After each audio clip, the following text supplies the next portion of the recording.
Hi guys! It's me again, Mommy D, and welcome back to my channel! For today's video guys, samahan ninyo ako na mag-conduct ng isang apartment tour college residence.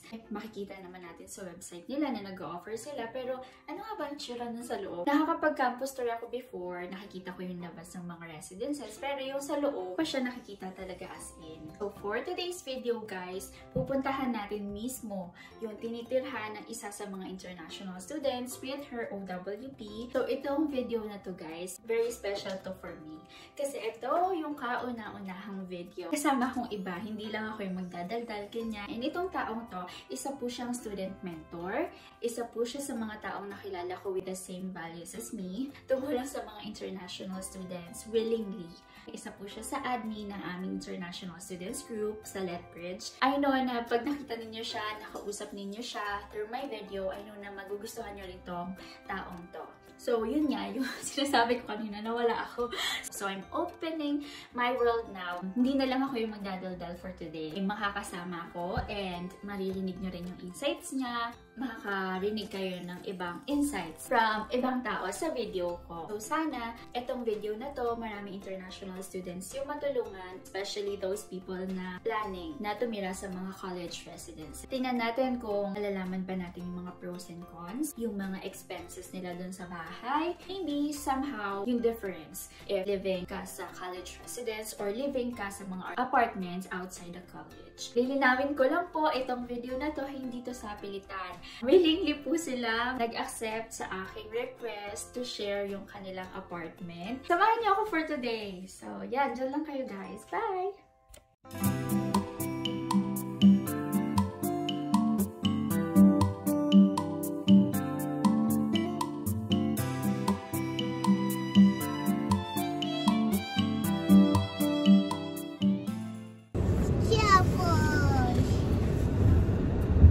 Body. Ba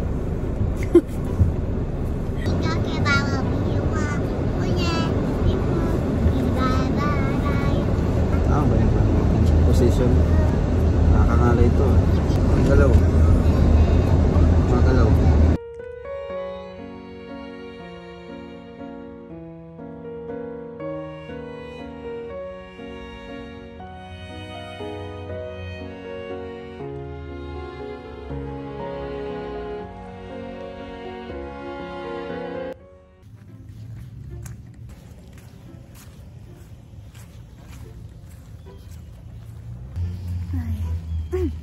K daw guys, so hindi ko alam kung saan. F na to. Hanapin natin yung K.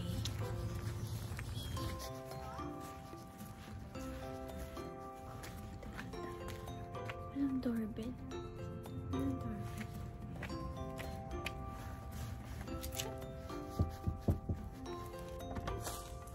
Hello po!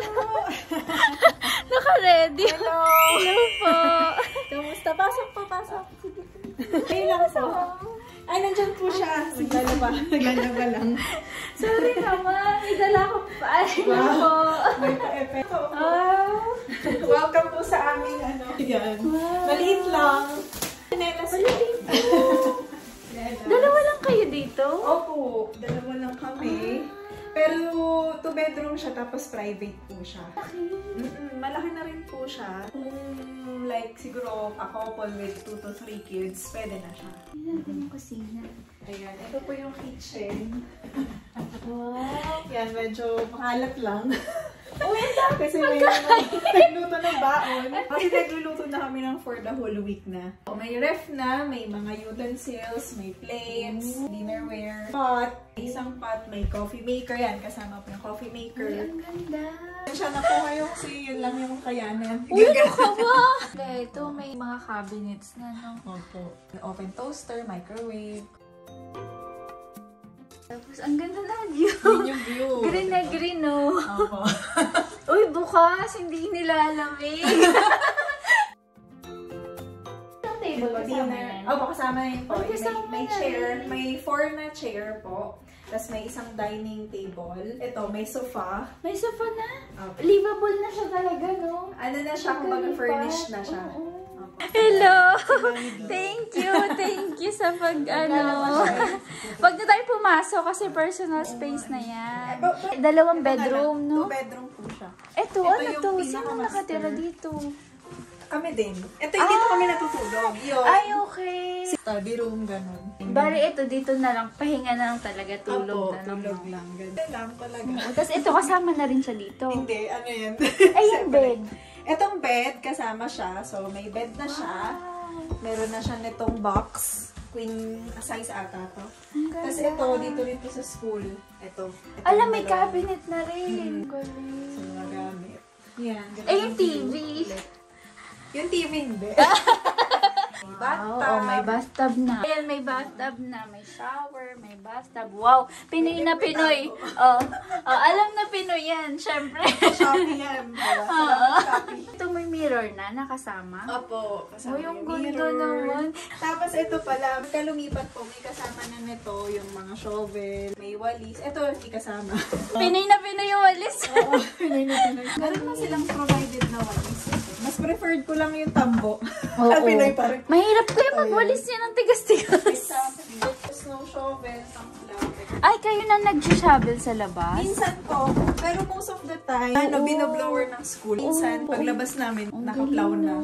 Tapos ito naman po, ang lusot nito sa kabilang taas. Second unit siya. Floor. Mahal paso yung itong bike. Ang bigat, parang ang bigat niyang bike na. May basement siya. Pero shared yun. Shared yung basement. At parang storage. Storage lang. May deep freezer. Ito po yung basement. So, yung basement po, storage siya for... Galing! May basement. May deep freezer po siya na provided. Parang chest freezer ba yun? Freezer. So, yung gusto ko yung store ng mga food, pwede pa rin doon. Per unit po, isang deep freezer. So, 2 deep freezers po. Itong shared basement na to for 2 units. Apo. Po yung entrance papasok naman dito. Actually, ito talaga yung main entrance. Pero since mas accessible doon, galing kayo sa labas, so doon kami dumadaan. So, hindi ko doon. Ayan. Bukas pala siya, So, ito talaga yung pinaka-entrance. Pakita ko lang. Yung ganda. Pasok kayo. Ayan, ganyan. Diba? Dito talaga dapat pala tayo pumasok. Parang gusto ko nang lumipat dito. Actually, ang kami po dito nag-inquire talaga. Bilis kasi siyang ma-full since in demand. So, madami nag-inquire talaga. Ito meron pa silang cabinets. Kasama na rin to, no? Abo, kasama. Medyo magulo. Tapos kape po. Nagkakape po ba kayo? Hindi, okay lang. Ay, nag-ano ka na? Sige, magkape tayo. Nag-brew tayo ng one Wow. Kala ko kasama niyo si Abby tsaka si Baby. Hindi, kasi nahihiya. Wow. Look, guys. Thank you so much. Kape tayo, guys! Uy, thank you. Yung coffee maker tsaka ito, kasama dito na sa college. Sa-email po natin kung ano nyo, dala nyo. Hi po! Yung rent namin dito, nag-start kami last year, fall 2022, 961.25 per month. Uy, ang mura. Kasama na dun ni lahat. Included na po yung lahat. Utilities, Power, wifi, water. Lahat? Mura talaga siya. Except for the laundry. Kasi laundry po doon, coin-operated siya. So, tuluni lang po siya. Pinahalagahan talaga namin nung bago kami pumunta dito. And yung gusto ni Hubby is yung privacy. Na kami lang dalawa dito. Tapos very accessible pa, convenient siya. Yung work ko ngayon, 2 bus rides ako. 5-minute walk lang. Or dun na malapit sa church. Nung una, nagka-carpool sa mga katrabaho. Then eventually, medyo nakaluwag-luwag. Pero yung kotse dito, hindi naman siya parang luxury. Essential. Paano yung ano yung thank you? Ako nagdala ako din. Nagdala ako rin kakain. Thank you sa pizza. Salamat po, Mami D, sa sponsor. Sobrang thankful ako. At saka special tong video na to. Kasi first time ko to na may kasama. Lagi ako man pagka nag-video. Tsaka ako lang nagsasalita. Ang saya pala may kausap. Mami Detox. Ang saya. So baka magsunod-sunod na to. Buhay dito sa Canada. Hindi nagsusugarcoat.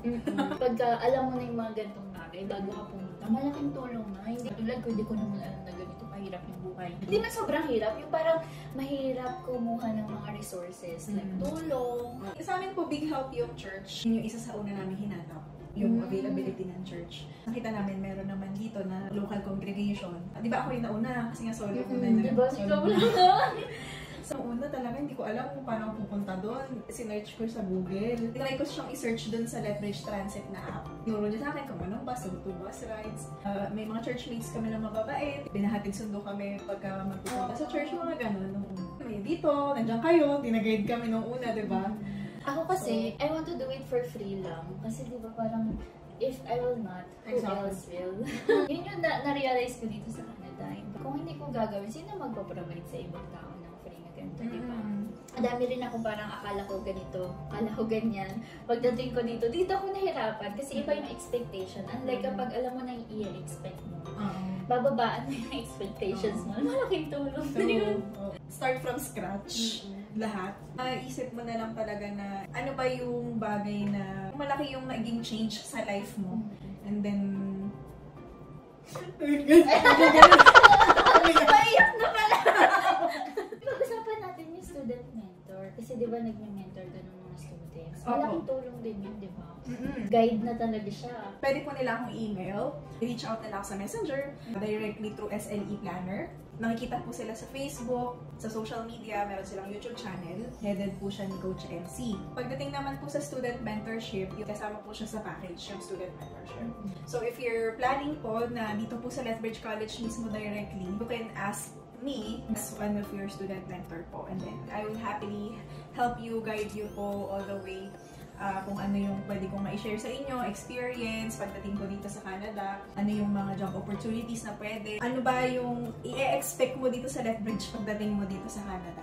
Real life experience po as student dito sa Lethbridge. StudyLeaveExploreCA.com. All-in-one, coaching. Meron din pong group. Sarap yung i-share ng mga experience. Exactly. Yung natututunan natin is i-share natin sa ibang tao, which is very fulfilling. Proof natin on our own na ganun pala talaga. Totoo pala talaga. Ganito expenses lang namin. Aside from syempre yung pagkain natin, yung food monthly, transportation, binabayaran lang namin is yung 1,035. So nag-increase po siya September. After 1 year, ganyan? Apo, after 1 year, nag-increase po siya. Nag-start kami na 61.95. Noong summer po, naging 800 something. Kasi nga, since walang heater. Ngayon, nagtaas naman sila since magamit na ulit ng heater. Naging 1,035 siya per month. Ang advantage ko po dito sa family unit, pwede po siya monthly payment. Like po sa, halimbawa na solo, shared, they require at least 1 semester po na payment. Sa iba kasi yung mga kunyari basement, usually di ba yung mga kinukuha mga basement, kanyang 1,200, kanyan yung presyo ng all-in din. Pero mas mura pa rin to, di ba? Parang mga bahay kasi dito is wood. May mga time pa rin na kapag may mga movement sa taas, may mga naririnig pa rin. Pero hindi naman siya super yung nakakaabala.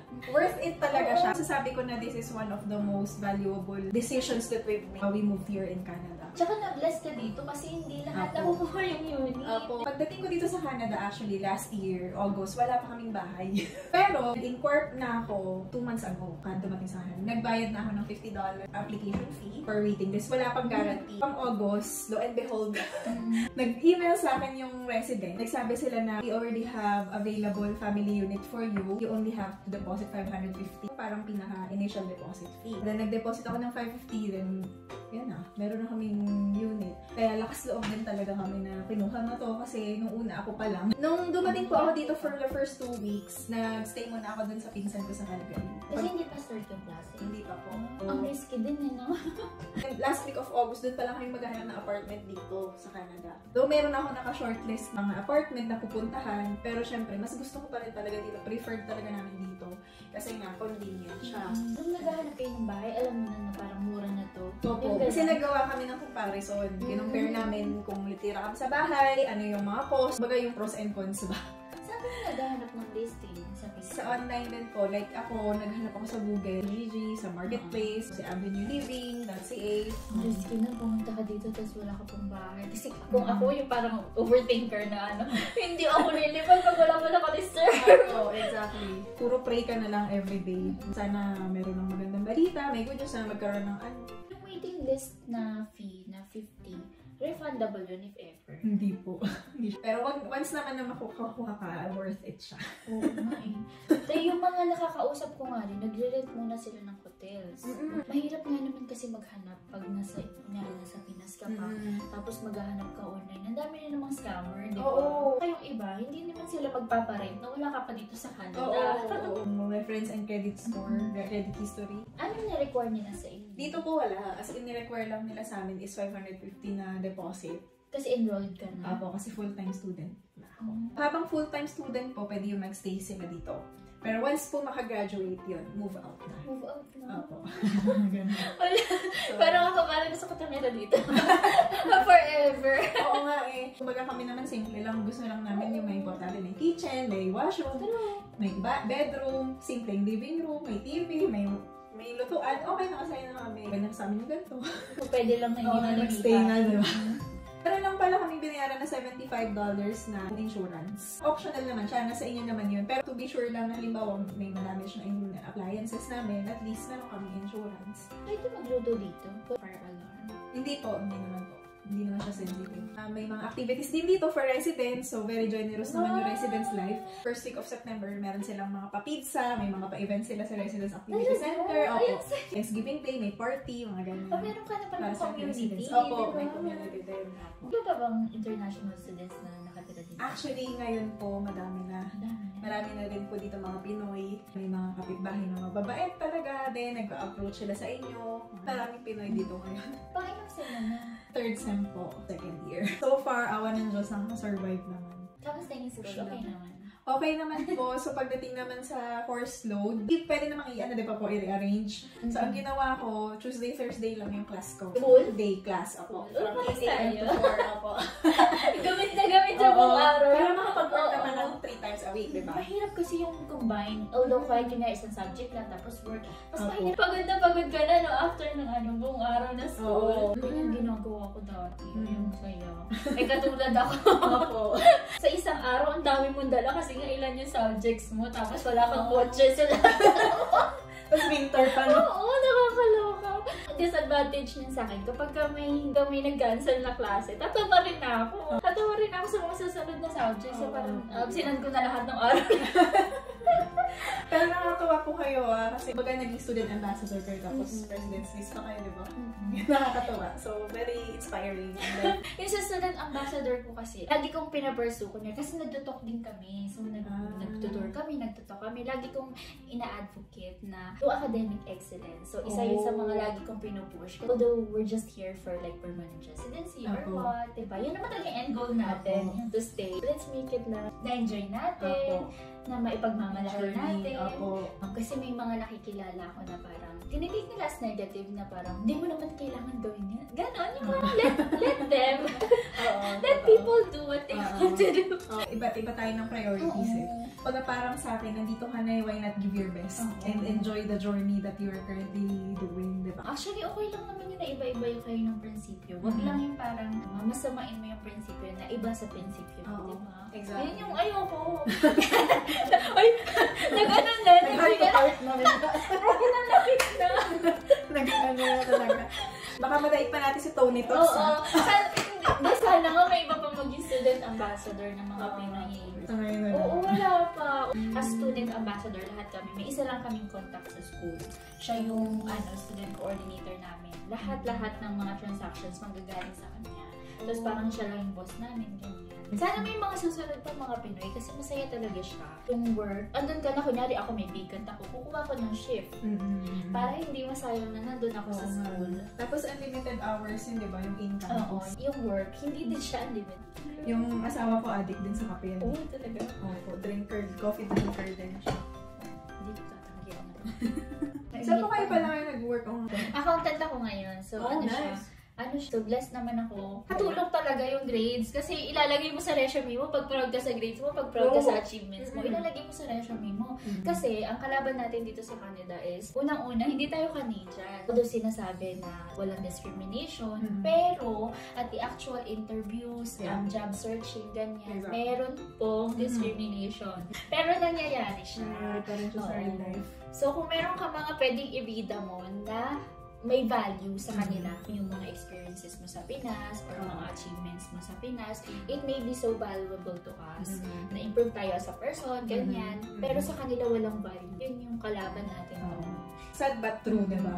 Why not we see as an opportunity to, yun nga, parang get better of what we're doing. Kumbaga, nandito na tayo. So, let's try to give our best para at least, kumbaga, wala tayong regrets in the long run. And bibigay talaga natin yung pinaka magpapaganda na resume natin para malabas natin yung edge natin. Proud ako sa mga Pinoy dito kasi very competitive tayo eh. Hindi tayo pumapayag na yung masasabi natin na yung skill natin is meron pa tayong ibubugay. Kumbaga, proud ako sa mga Pinoy dito talaga na one of my proudest moments bilang estudyante dito na Pinoy, parang merong mga instructors na meeting. Sa daming instructors, nandun pa yung dean ng business, ganyan. And one instructor, binida niya talaga ako. So nakita niya lang ako daw, tinawag niya ako, binida niya ako. This is one of my smartest students, ganyan.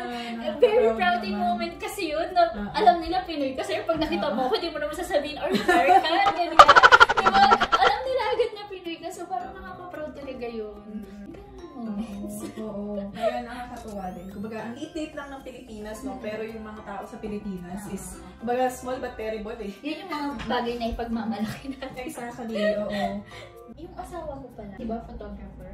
Photographer, videographer siya back then sa Pinas. Ito kasi sa Lethbridge, mostly part-time yung offered for photographer and videographer. Medyo sinilf muna namin yung photographer, videographer. So ngayon, nag-focus muna siya sa full-time job. Nag-try siya mag-apply and then we prayed for it. Sabi niya, kung ano yung unang tumawag, yun yung grab niya. Sa ngayon lang, ang pinaka-ano namin, pinag-iipunan pa namin is yung equipment. Kasi hindi rin biro yung equipment dito. Oo, medyo mahal siya talaga. So, syempre, priority muna yung tuition fee, kaya yun muna yung pinag-iipunan ko. Regarding dito sa bahay, gusto niyo dito talaga sa residence, as we prioritize talaga privacy, convenience, and affordability. Sa ngayon pa lang po, I highly suggest mag-inquire na kayo.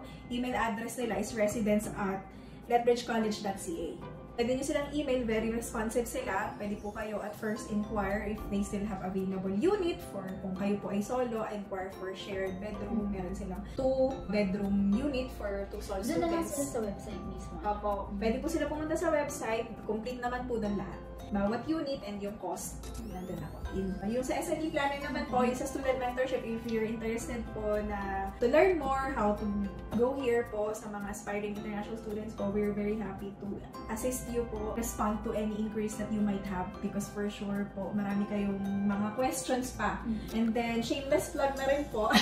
Meron akong small business na nirarun po. Though hindi ako ganun ka-active po i-manage yung page ko, The Virtual Head Digital Marketing po. Sa Pinas pa po ito. Pero I am dreaming na magkaroon din po dito sa Canada. Yung social media page po namin, follow nyo na rin po. Forte ko po din is manage social media po. And then I also help with web designing. Not really about doing the back end of the website, pero tinutulungan ko po sila na gawin yung kung ano yung pinaka more effective way of putting elements sa website para mas maging effective siya with regards to marketing po. Thank you so much po, Mommy D, for having me in your vlog po. Wish you all the best with Mommy D Vlogs. Follow her. Oh, I'm just restarting. I'm just restarting. Medyo na-lost ako nawala sa akin yung bakit ko siya ginagawa. Now, I wanna restart kasi marami nagtatanong sa akin, ganyan. Ay, mahirap nga naman kasing sagutin. Tulad nung dati ko pang reason, mahirap sagutin isa-isa. So, why not make it a video na marami makakagamit, na hindi na ako magpapaulit-ulit kasi nadidring din naman po tayo tao lang. Very thankful ako for today kasi binigyan niyo ako ng time mag-asawa and yung personal space. Ako personally, yung bahay talaga is a personal space for me. Even yung apartment tour ko dati, ilang beses ko talagang inisip yun. Appreciate ko talaga to na binigyan nila ako ng chance na makapag-tour. Para kasi sa inyo to guys. So sana ma-appreciate nyo. Kasi alam ko matutulungan kayo ng college residents. Kasi yung iba, baka hindi nila alam may ganito. Curious sila pero wala sila mapagtanungan, ganyan. Ito pa is very special to for me kasi nga sabi ko kanina, first time ko itong ginawa. So, kapag may mga susunod, I will always remember Lee. Kasi nga siya yung first. Siya yung first ever. So, sana magustuhan niyo itong gandong video. And may mga tao pa na willing to do this. Kasi hindi ko na magagawa ito kung walang willing. Oh, ang saya. Ang dami natin na pag-usapan. Pero ayaw ko na silang guluhin for today. Kasi nga, hapon na rin. And it's Sunday, diba? Thank you so much, guys. Happy Sunday. Bye! Guys, look! Binigyan nila ako ng mga goodies! Ako pa yung binigyan ako ng anong istorbo. Tingnan natin tong mga binigay nila sa akin. Sabi ko sa inyo, ang bait ni Lisa Brush sa Lethbridge College Group. 3 lang kaming admin. Hindi na lang, pinagbigyan niya tayo sa house tour, sa apartment tour.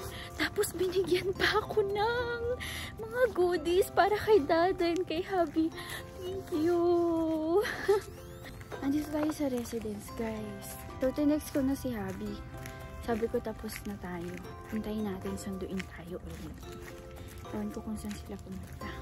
Pero I'm so happy, guys. I'm so happy for today. I'm so blessed. Oh my. Ayun na si Hubby. Dito tayo sasakay para hindi tayo mag-drive. Mag-drive.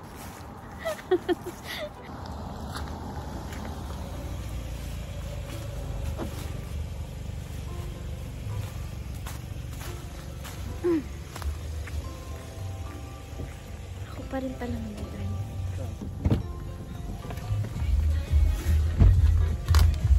I told you!